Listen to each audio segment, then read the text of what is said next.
Should you consider working for the government? Now, there are dozens of federal agencies, and no two are going to be the same. I recently sat down with a friend who works at the USDA, which is the Department of Agriculture. They have about 100,000 employees in the DC area and other places throughout the country. She works for the OCFO, which is the Office of Chief Financial Officer. So what you have to realize is in the job announcement, you have your federal agency, so Department of Defense or Department of Justice. Right below that, they have a division or an office. That is where the job actually reports. So what she does is help allocate funds to other offices in the Department of Agriculture so that they're able to hire new employees. First, I asked her, how did you get this job? Now, she's a GS11, has a 5-page resume. I worked with her for about 6 or 7 weeks, fine-tuning that resume. She applied to 50 job announcements, received a handful of job offers, but she ultimately decided to go with the Department of Agriculture. The whole thing took about 4 months. When she applied, she only had one interview, and it was through Microsoft Teams. So she was able to do the interview at home. And during the interview, her future supervisor, was not there.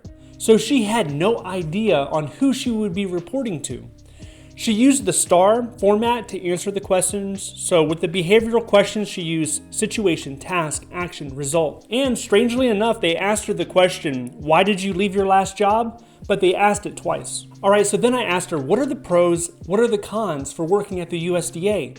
So the first pro was 100% remote work when she first started. The first 2 or 3 months, 100% remote work. Then it changed to 2 days out of the week she had to be in the office. So 3 days she could be at home, but the other 2 she had to drive into DC and actually work at a desk. Another pro was LinkedIn Learning was 100% free.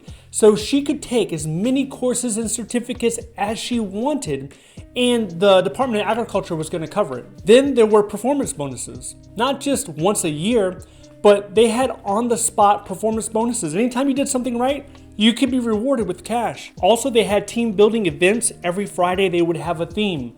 Maybe one Friday would be Aloha Friday. So everybody would put on their Hawaiian shirts and then they would have a meeting like that.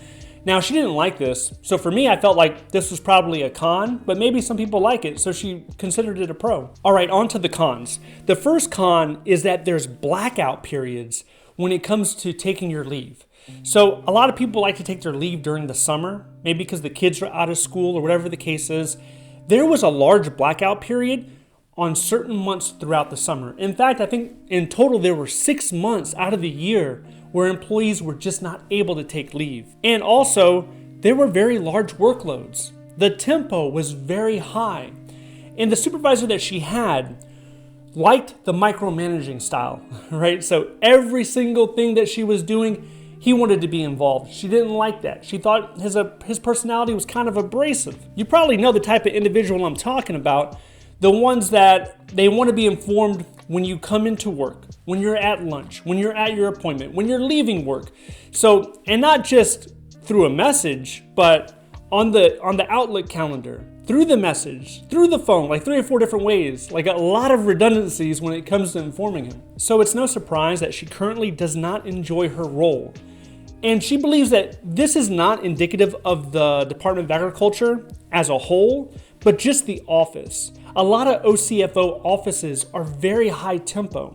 So you can easily find yourself in a situation where you're stressed out, you feel like you're never getting ahead, you can never catch up to the work assignments. So she's looking for an opportunity to go to a different agency, to leave the Department of Agriculture. So in this area, a lot of people, they pick contracting, either contracting or federal government employment. So I asked her, why didn't you go the contracting route? And the main reasons was the work-life balance and the pension.